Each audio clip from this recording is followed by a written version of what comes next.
डालूंगा ना पगलेट ही होगा। बताइए, इतनी सुंदर लड़की को मारना चाहता था, अरे जिस पे जान लुटाना चाहिए उसको मारना चाहता है। बताइए धरती पे ऐसा पगलेट मिलेगा कहीं?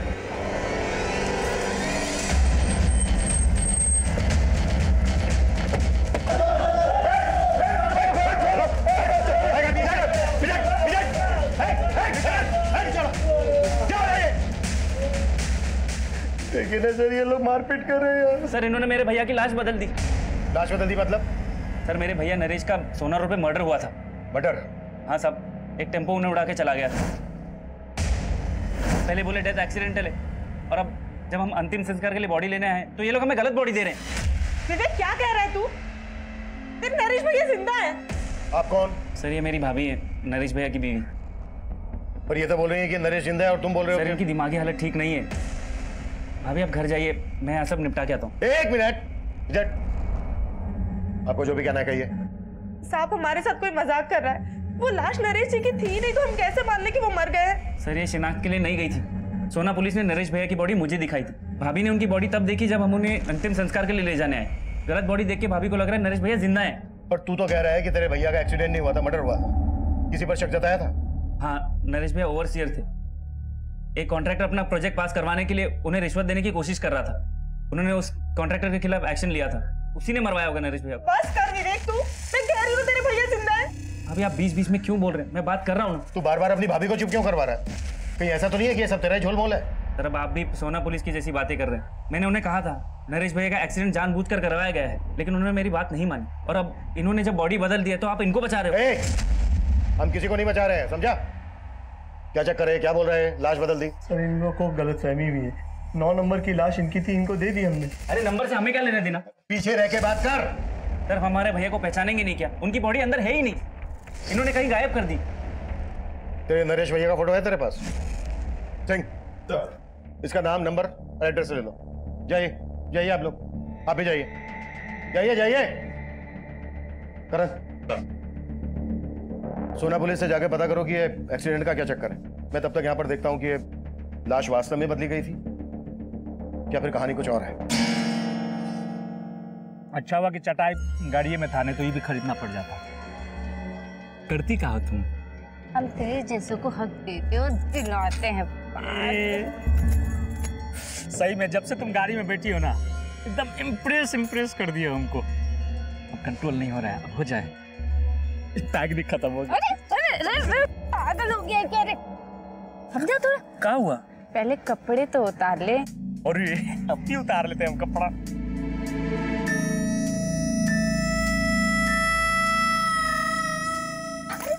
तो अब क्या हुआ? मुझे भी तो कपड़े उतारने दे। और ये तो जल्दी उतारो ना। जल्दी उतारो, जल्दी उतारो। अरे कपड़ा लेके कहाँ जा रही हो? ले आ साले, बहुत हक चाहिए था ना तुझे। अब देखी तुझे हक, कुत्ता कमीना कहीं का। मेरी इज्जत लूटना चाहता था तू, मेरी इज्जत। लूट कहाँ रहे थे? हक तो तू भी दे रही थी ना, हम मांगने गए थे हक। अब आ बाहर कमीना तू। ले कमीना कुत्ता कहीं का साला। साला क्वार्टर पी के चली गई है।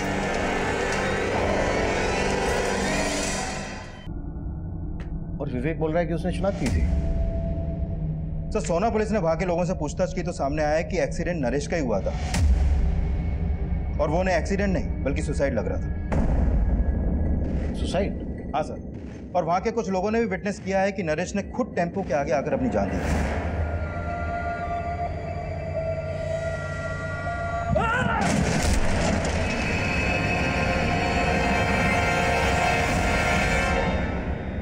एक तरफ सोना पुलिस को कई ऐसे आई विटनेस मिले थे जिन्होंने नरेश को सुसाइड करते हुए देखा था, वहीं दूसरी तरफ नरेश का छोटा भाई विवेक बोल रहा था कि नरेश का मर्डर हुआ था, और नरेश की पत्नी मालती का मानना था कि नरेश मरा ही नहीं, जिंदा है। और इन सब बातों के बीच नरेश की लाश बदले जाने का मामला हमारे सामने आया। इस केस में दोहरे मापदंडों को देखते हुए यह केस पूरी तरह से हमें सौंप दिया गया, और हम सबसे पहले उस कॉन्ट्रैक्टर रिद्धेश सोलंकी से मिले जिस पर नरेश की हत्या करवाने का शक जताया जा रहा था। सर आप बेकार में मुझ पर शक कर रहे हैं। नरेश की मौत से मेरा कोई लेना देना नहीं है। हमने पता किया है, तुमने नरेश को रिश्वत ऑफर की थी अपना प्रोजेक्ट पास करवाने के लिए। सर हर कॉन्ट्रैक्टर ऐसा नहीं होता है। आप पहले नरेश के बारे में पता तो कीजिए। वो दिमाग से खिसका हुआ है, दिमाग की बीमारी की दवाई भी लेता था। अच्छा सर मैं झूठ नहीं बोल रहा हूँ, गुस्सा तो उसकी नाक पे चढ़ा रहता था और मैंने तो बस मिठाई का डब्बा उसको भेजा था। उसे लगा कि उस डिब्बे में पैसे हैं और बस इसीलिए उस प्रोजेक्ट से उसने मेरा पत्ता साफ कर दिया। और तुमने उसी को साफ कर दिया? सर ये आप क्या कह रहे हैं? वहां पर सभी लोगों ने देखा था कि उसने सुसाइड की थी और सर इस तरह आप मुझ पर ब्लेम नहीं कर सकते हैं। किसने क्या कहा, किस मकसद से कहा, ये हम इन्वेस्टिगेट कर रहे हैं। और अगर कुछ भी मिला ना तेरे खिलाफ तो अगली मुलाकात रिमांड रूम में होगी और वहां पता चलेगा कि टॉर्चर क्या होता है। चल निकल चल।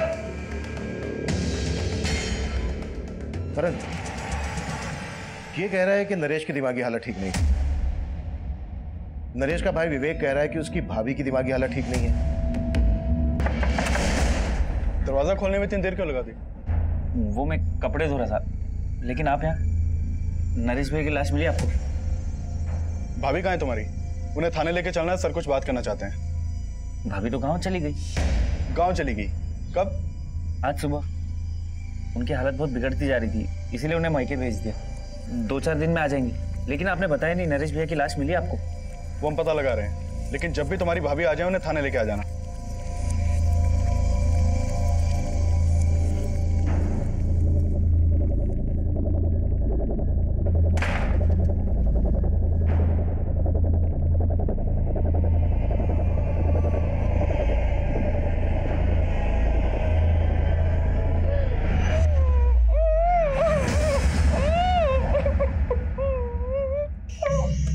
ज्यादा आवाज निकालने की कोशिश मत करो बात, वरना भैया की तरह आपके भी प्राण निकल जाएंगे।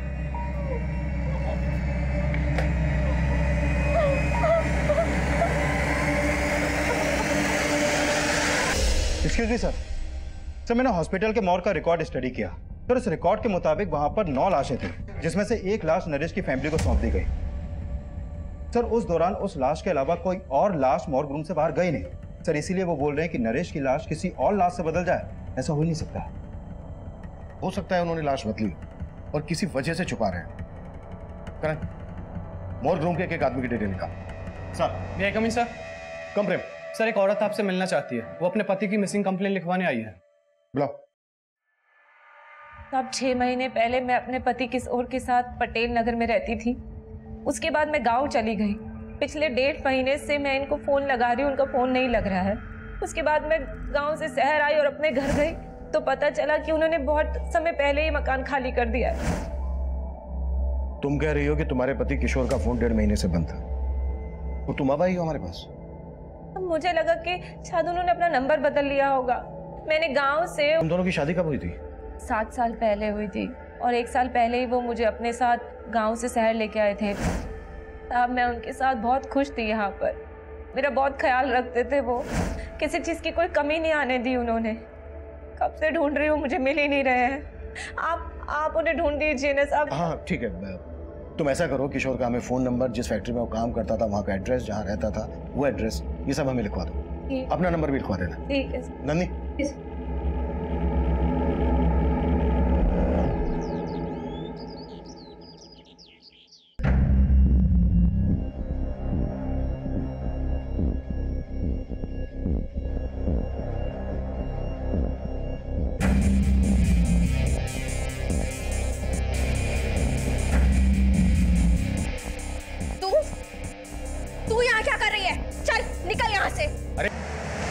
ऐसे नहीं मारेगी। चल निकाल। छोड़ो छोड़ो, मुझे कहाँ लेके जा रहे हो तुम? मुझे तेरी जगह दिखाने। छोड़ो मुझे। चल छोड़ो। बोला ना, चल।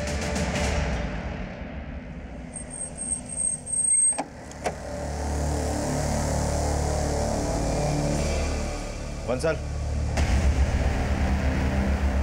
जी किशोर 6 महीने पहले तक मेरी फैक्ट्री में काम करता था, लेकिन फिर अचानक उसने काम छोड़ दिया।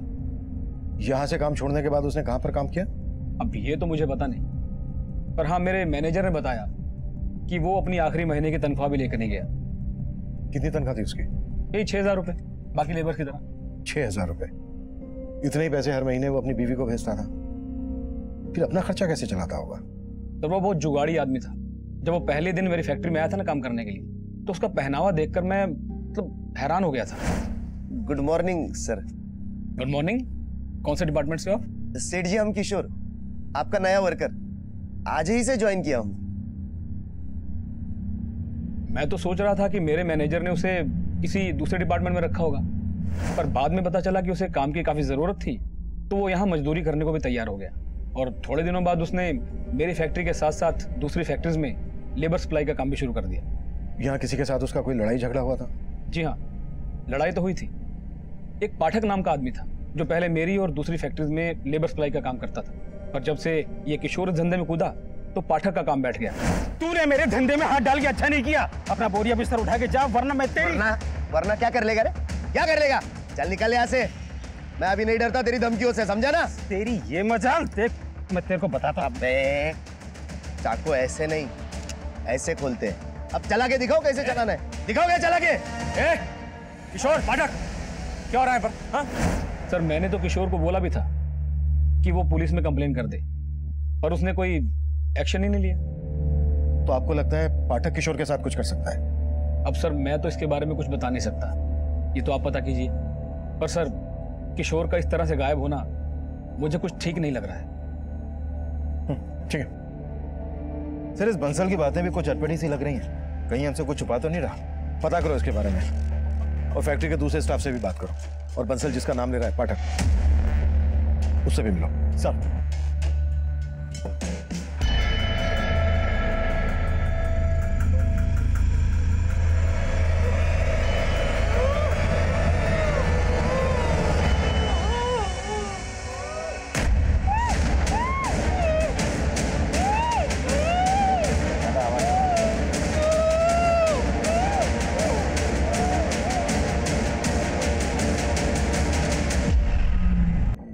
जैन सर, सर मैंने किशोर की बीवी से बात की। वो पाठक क्या पाठक के काम से जुड़े कोई भी बात नहीं जानती है। नरेश की बीवी आने वाली थी, कब आ रही है? हाँ सर, विवेक ने बोला तो था कि वो कल गांव से आने वाली है। और सर, इस मॉग इंचार्ज के बारे में भी कई बातें पता चली हैं। जैसे? उसके कॉल रिकॉर्ड में एक सस्पिशियस नंबर मिला है जो कई दिनों से बंद है। किसका नंबर है? सर, वो नंबर इस महेश नाम के लड़के का है। इसके घर में भी ताला लगा है। और सर, मैंने इस मॉग इंचार्ज के घर पे भी नजर रखवाई थी। सर, इसका लिविंग स्टैंडर्ड काफी हाई है। जितनी आमदनी नहीं है उससे ज्यादा तो खर्चे हैं इसके। मैंने भी नोटिस किया था, काफी महंगा स्मार्टफोन था उसके हाथ में, वो चेन सब पहने थे। एक मॉर्ग इंचार्ज के पास इतना पैसा, कुछ तो है जो ठीक नहीं है। करण, उठा लो और तोड़ो। सब बोल दो, सब बोल दो साहब। दरअसल मैं लाश बेचने का धंधा करता हूँ साहब। जो लावारिस लाश मेरे मॉर्ग में आती है, जिनकी शिनाख्त नहीं होती, सरकार हमें उनके क्रियाक्रम करने के 5,000 रुपए देती है। वो पैसे मैं जेब में रख लेता हूँ और लाश बेच देता हूँ साहब। किनको बेचता वो लाश? प्राइवेट मेडिकल कॉलेजेस को साहब। वो रिसर्च करने के लिए लाश खरीद लेते हैं। ये नरेश की लाश कहाँ है? वो गलती से मेडिकल कॉलेज चली गई, वहाँ दूसरी लाश जानी थी। कौन सी लाश? महेश नाम का एक लड़का है जो मुझे वो लाश सप्लाई करता है जिनका कोई रिकॉर्ड नहीं होता। कुछ दिनों पहले उसे एक लाश मिली थी जिसे मैंने 10,000 रुपए में खरीदा। महेश का मिलेगा अभी? सर, वो पता नहीं, जब से उसे इन सब का पता चला है तब से वो गायब हो गया सब। हॉस्पिटल चल के वो लाश हमें दिखा अभी। और हाँ, उस मेडिकल कॉलेज का नाम क्या है?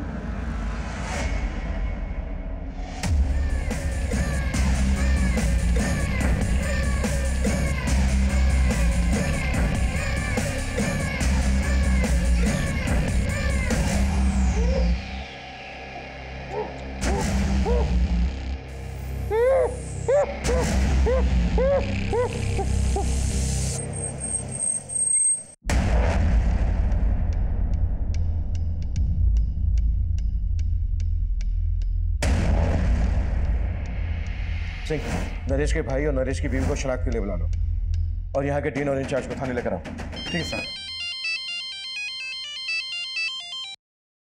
हाँ करण। सर, महेश ने जो लाश मॉर्ग इंचार्ज को दी थी, मैंने उसको देखा अभी, तो मुझे लग रहा है ये लाश शायद किशोर की हो सकती है। What?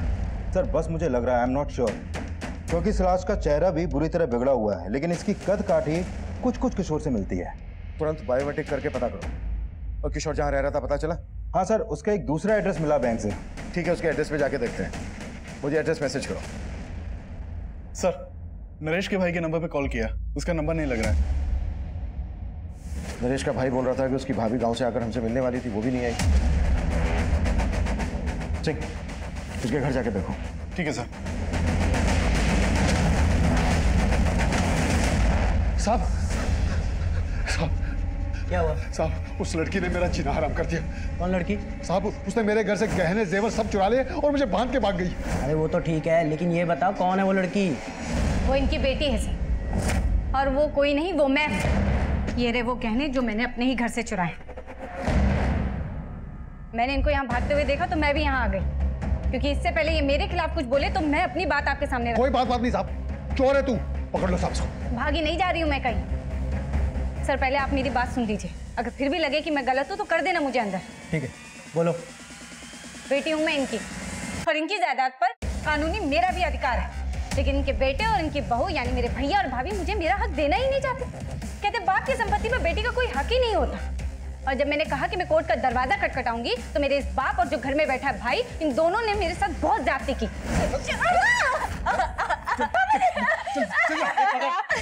ये ना ऐसे नहीं मानेगी, रुक। कर देगी ना साइन, करेगी ना। खोल खोल मुट्ठी, नहीं तो मैं तेरा हाथ ही काट डालूंगी आज। और जब मैंने कोर्ट जाने की बात की तो इन लोगों ने जबरदस्ती कागज पे मेरा अंगूठा लगवा लिया। देख संध्या, तू सही नहीं कर रही है। और तुम ठीक कर रहे हो। देखो, तुम किसी से जबरदस्ती नहीं कर सकते। तुम्हारे घर का मामला है, शांति से सुलझा लो, क्योंकि अगर हमने दखल दिया ना तो बहुत दिक्कत होगी तुम्हें, समझे?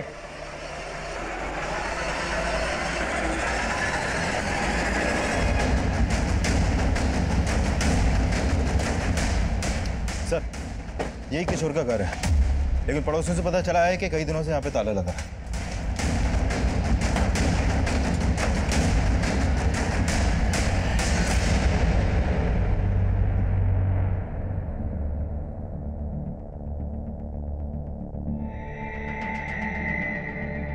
हाँ ठीक है, थैंक यू। सर, अंदर तो कुछ भी सस्पिशियस नहीं मिला। ये भी कम सस्पिशियस नहीं है कि जो आदमी 6 महीने पहले तक एक फैक्ट्री में मजदूर था, उसके बाद लेबर सप्लाई का काम करने लगा, वो इतने ठाठ से रहता हो। इस किशोर का करेक्टर को समझ में नहीं आ रहा है। शायद 2 नंबर का काम करता हो। किशोर की कुंडली निकालो और आसपास में भी पूछताछ करनी है।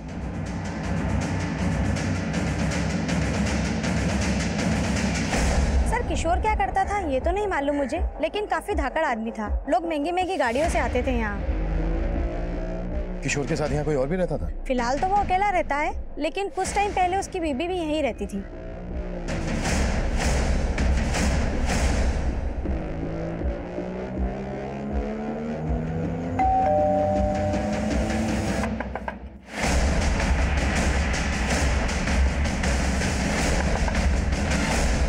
सर आप? ये हमेशा दरवाजा देर से क्यों खोलता है तू? वो तेरा फोन क्यों नहीं लग रहा है? सर, शायद मेरे फोन की बैटरी डाउन हो गई होगी, मैं तो सो रहा था सर। अच्छा, भाभी कहाँ है तेरी? सर, गांव से आ गई क्या? सर वो भाभी तो हरिद्वार चली गई भैया के आत्मा शांति की पूजा के लिए। अच्छा, आत्मा शांति की पूजा। तेरी भाभी तो मान नहीं रही थी कि तेरे भैया मर चुके हैं, और अभी हरिद्वार पहुंच गई आत्मा शांति की पूजा कराने। सर चल देखने दे, बताइए ना। अरे तो पीछे सर, पूरा घर चेक करो। फिर हुआ क्या? अरे तो देखने दे, हट पीछे, पीछे हट। सर कुछ नहीं। हाँ चल, चेक तो करने देना, चुप रह। साइड हो। सर कुछ नहीं है। साइड हो तो साइड हो, देखने देना।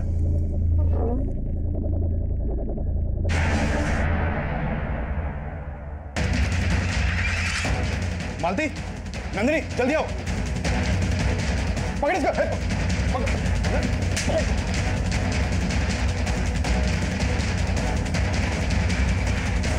पकड़ो इसे। कुछ नहीं किया साहब, मैंने कुछ नहीं किया साहब, मैंने कुछ नहीं किया। सिंह, उल्टा लटकाओ। साहब रुको साहब, बता रहा हूँ, सच बता रहा हूँ। चल बोल। अब मैंने सच्ची अपने नरेश भैया को नहीं मारा, लेकिन हाँ, उनकी मौत के बाद उनकी जायदाद का लालच हो गया था मुझे। लेकिन मौज वालों ने गलत बॉडी दी थी, मैं तो वो लाश लेके भी जला देता, लेकिन भाभी बोलने लगी वो लाश नरेश भैया की नहीं है। लेकिन तूने अपनी भाभी को किस मकसद से बंधक बना के रखा था? अब भाभी पहले से ही पागल थी, और उस दिन के तमाशे के बाद मेरा दिमाग खराब हो गया था। मैंने सोचा उन्हें दबा दे के पूरा पागल कर दूं, और खुद अकेले सारी संपत्ति का मालिक बन जाऊं। हो सकता है इसी मकसद के लिए तूने अपने भाई का एक्सीडेंट करवाया हो। नहीं साहब, इसमें मेरा कोई हाथ नहीं। मेरा यकीन कीजिए, मैंने अपने भैया को नहीं मारा।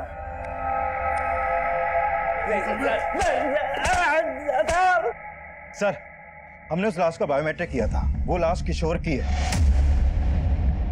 और उसके आधार कार्ड पे उसके गांव का एड्रेस है। यानी अब यह कंफर्म हो गया है कि किशोर का मर्डर हुआ है और वो लाश जो महेश ने मॉर्ग इंचार्ज को दी थी वो किशोर की थी। महेश के बारे में कुछ पता चला? सर, हमने अपने खबरियों को उसे ढूंढने के लिए लगाया हुआ है और सर ये भी पता चला है कि किशोर की बीवी अब यहाँ नहीं है। वो कल अपने भाई के साथ गांव चली गई थी।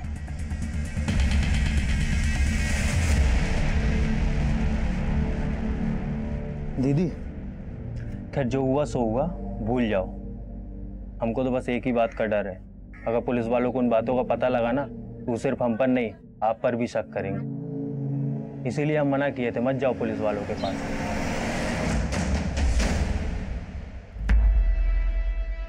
अरे अरे, कौन हो तुम लोग और अंदर कैसे घुसे चले आ रहे हो? अरे भाभी जी, इन्हें मैंने बुलवाया है। अरे मैंने सोचा अपने आने की खुशी में पूरे गांव वालों को भोज खिला दूं। पागल हो गई हो क्या तुम? और तुम खड़े खड़े क्या देख रहे हो? निकालो इसे बाहर। अरे ये मुझे नहीं निकाल सकते। अगर इन्होंने मुझे निकाला ना तो तुम सब के सब जेल जाओगे। क्यों पापा जी? देख संध्या, तू चाहती क्या है? हिस्सा। चल, दे दिया तुझे हिस्सा। मैं तुम्हें लिख के देता हूँ। पापा जी, अब मैं लिखे विखे पर भरोसा नहीं करूंगी। हाँ, एक काम करते हैं, ये घर आप सब रख लो, लेकिन इस घर की आधी कीमत यानी कि 20 लाख रुपए कैश मुझे दे दो। कर लेते हैं समझौता। 20 लाख? भाभी जी, अगर 20 लाख नहीं दिए ना तो कोर्ट कचहरी पुलिस ये सब। पापा जी, भाभी जी तो नहीं समझ रहे, लेकिन आप तो समझ रहे हैं ना।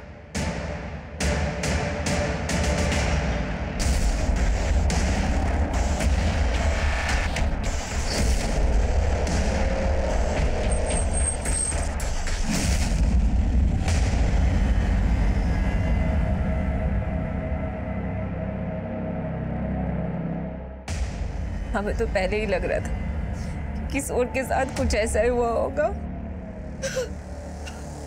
तो तुम मान रही थी कि किशोर का मर्डर हुआ था?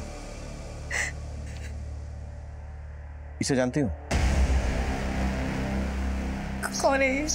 हमें शक है कि किशोर के मर्डर में इसका हाथ है, लेकिन किशोर को मरवाने में दिमाग किसी और का है। सर, किसकी बात कर रहे हैं आप?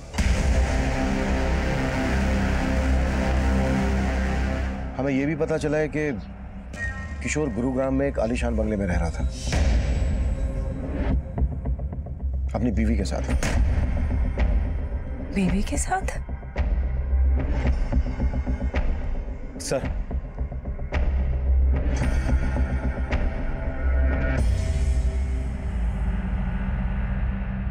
सर एक किशोर के बचपन का दोस्त है। इसने बताया है कि ललिता से शादी करने से 6 महीने पहले ही किशोर की किसी और लड़की से भी शादी हुई थी। हाँ साहब, वो उसके भाई किशोर से काफी नफरत पाल के बैठा था, तब उनके बीच में काफी मारपीट भी हुई। वो लड़की और उसका भाई अब कहाँ रहते हैं?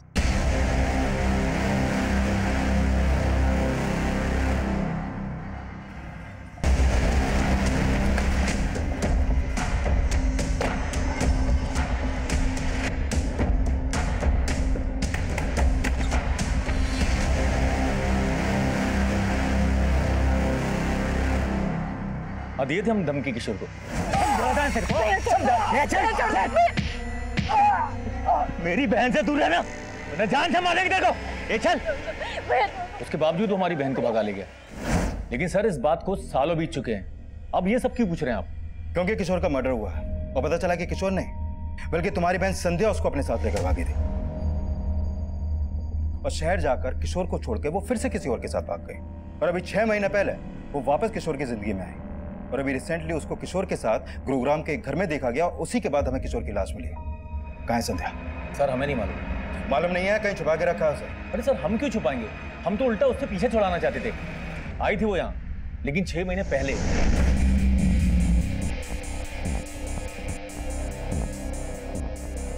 और आकर हमें ही चूना लगा गई। ये घर आप सब रख लो, लेकिन इस घर की आधी कीमत यानी कि 20 लाख रुपए कैश मुझे दे दो। ये लो। थैंक यू पापा जी। नाराज हो? कोई बात। भाभी, आप मेरी नजर उतारने वाली थी ना? हाथ कीजिए, ये लो, मेरे नाम पे भोज खा लेना। संध्या यहाँ से कहाँ गए थे? जी सर, हमें कुछ नहीं मालूम और हम मालूम भी नहीं करना चाहते वो कहाँ है। आपको उसके साथ जो करना है आप कीजिए।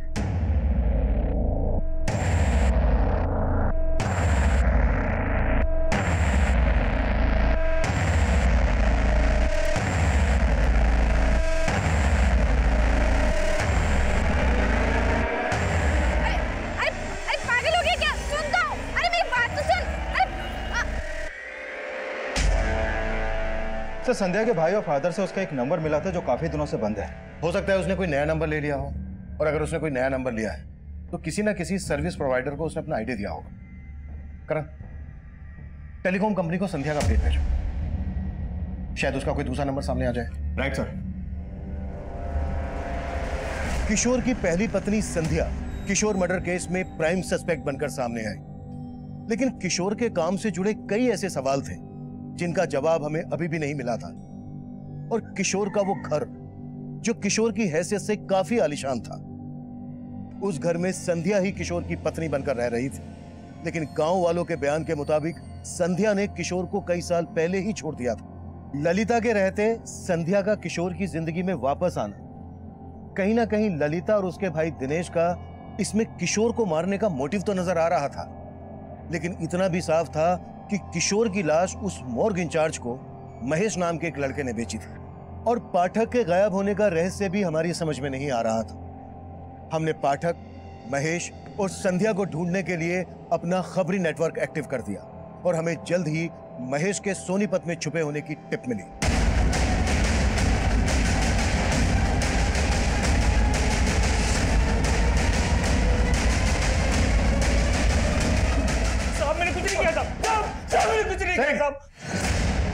साहब, मैंने किशोर को नहीं मारा। मैं जानता तक नहीं कि उस आदमी का नाम किशोर था। यकीन मानिए साहब, मुझे उसकी लाश मिल गई थी जो मैंने मॉर्ग इंचार्ज को भेज दी। बस। कहाँ मिली थी लाश? साहब, करीब 20-25 दिन पहले एक टेम्पो वाले को लाश फेंकते हुए देखा था मैंने।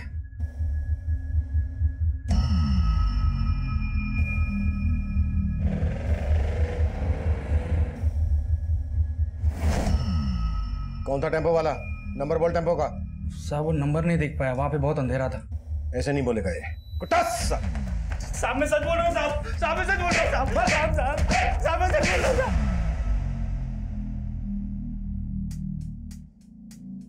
साले सब कमीने निकले। एक तो ये सच्चा मर्द निकला जिसने मुझे धोखा नहीं दिया। लेकिन तुम बहुत दी यार, साला बीच जंगल में नंगा करके भाग गए। लेकिन वापस आके तेरा घर भी तो बसाया। हाँ ठीक है, फाइल तैयार करो। ओके सर, एक मोबाइल सर्विस प्रोवाइडर ने संध्या के नाम एक नंबर अलॉट किया था। वो नंबर अभी सोनीपत में एक्टिव है।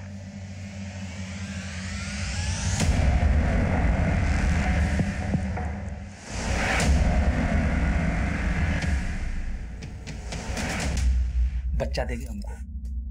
बोलना, कितने बच्चे चाहिए तुझे? एक टेम्पो बाहर खड़ा है उसके लिए, और एक दूसरा लोन पे लेने वाले हैं। बस 2, हम 2, हमारे 2। सॉरी यार, वो तो नहीं हो पाएगा, क्योंकि अब पूरी जिंदगी जेल में गुजरने वाली है तुम्हारी। ये प्लान तो कैंसिल।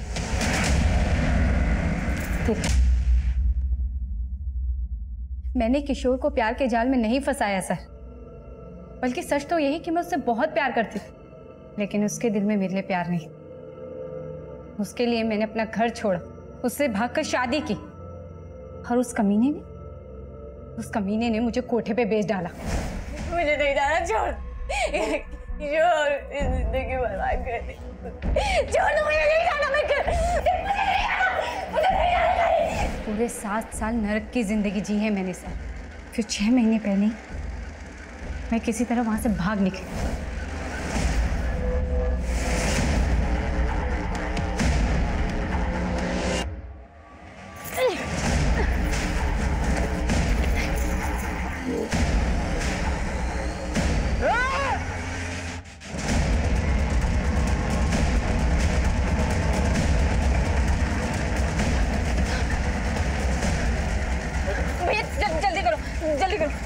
पूरी जिंदगी धोखे खाए हैं मैंने, लेकिन जीतू ने उसने मुझे नई जिंदगी दी।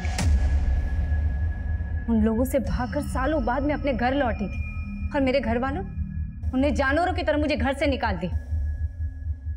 लेकिन मैं भी उनसे अपना हक लेके ही मानी।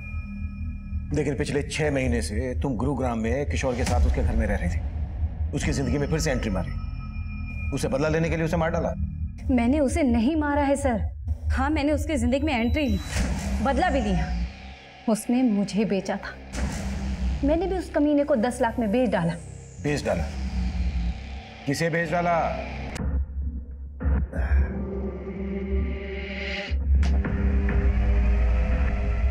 संध्या, प्रिया क्या कर रही है? तूने मेरी किस्मत बिगाड़ी थी ना, लेकिन मैं तेरी किस्मत संवार सकती हूँ। अच्छा? बोला उससे पति मत बन, दल्ला बन जा मेरा। और लालची इंसान तो गधे को भी बाप बना लेता है। फिर उसने तो मुझे झूठी मलिका बना ली। अपने बाबू लोगों को खुश करने के लिए मेरे साथ सुलाने लगा। लेकिन किशोर को किसे बेचा तुमने, ये बोलो। उसके बॉस बंसल को। कायल था वो मेरा, लेकिन अब सहा नहीं जा रहा, बहुत हो गया। इसलिए एक दिन, बंसल जी, मेरी माँ की बहुत तबीयत खराब है, मुझे 10 लाख की बहुत ज़रूरत है, प्लीज कर दीजिए ना। अब इतने प्यार से बोलोगे तो इंतजाम तो करना पड़ेगा मेरी जान। आप कितने अच्छे हैं ना। और फिर बंसल मेरी बातों में आ गया। बड़ी आसानी से उसने 10 लाख रुपए मुझे दे दिए और फिर मैंने अपना रंग बदल दिया। संध्या, कहाँ है तू? तू मेरा फोन क्यों नहीं उठा रही? संध्या, तुझे पता है ना तेरे बिना मेरा। आपको आपकी तन्हाई मुबारक हो बंसल साहब, अब मैं नहीं आऊंगी। मतलब तू मेरा 10 लाख रुपए लेके चंपत हो गई? अरे 10 के बदले किशोर भी तो दिया है, उसे रख लो। संध्या, संध्या मेरी बात सुन।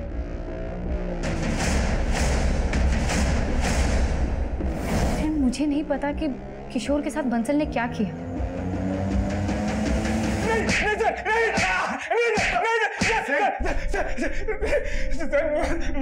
मैंने किशोर को नहीं मारा सर। अच्छा? सर, उसकी बीवी मेरे 10 लाख रुपए लेके भाग गई थी सर, तो मैंने उसे अपना कुत्ता बना लिया था सर।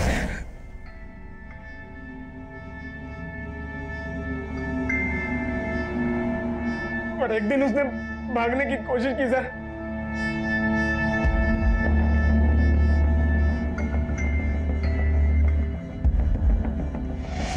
किशोर, किशोर,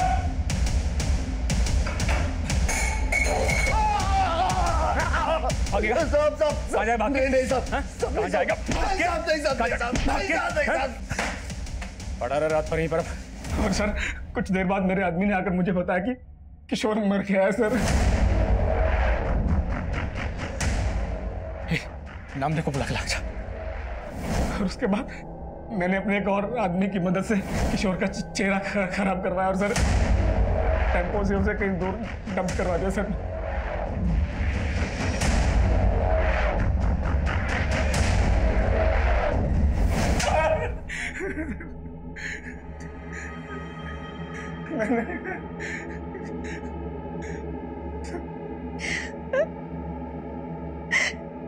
किशोर जी मेरे साथ भी यही सब करते थे। मुझे अपने दोस्त के साथ सुलाते थे।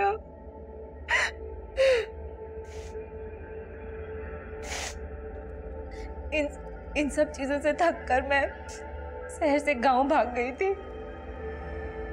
ये बात तुमने हमें पहले क्यों नहीं बताई? मैं आपको बताना चाहती थी, फिर मैंने सोचा कि एक बार मुझे किशोर जी का पता चल जाए कि वो गायब कहाँ है। किशोर के चरित्र से जुड़ी बातें जो हमारे सामने आई, उस लिहाज से वो कभी भी किसी की भी नफरत का शिकार बन सकता था। वो जो करता आ रहा था वो पूरी तरह से गैर कानूनी था, अनैतिक था। उसके द्वारा किए जा रहे अपराध हर मोड़ पर दस्तक दे रहे थे, लेकिन ललिता ने इन दस्तक को पूरी तरह से नजरअंदाज किया। वहीं दूसरी तरफ संध्या ने उसकी असलियत हमें बताने के बजाय खुद बदला लेने का फैसला किया और अंजाम यह हुआ कि वो इस केस की विक्टिम होने के बावजूद अपनी जिंदगी को अपराध के रंग में रंग बैठी। अब मैं सीनियर इंस्पेक्टर अभिमन्यु जिंदल आप लोगों से विदा लेता हूं। आपसे फिर मुलाकात होगी एक नए केस के साथ। देखते रहिए क्राइम पेट्रोल दस्तक।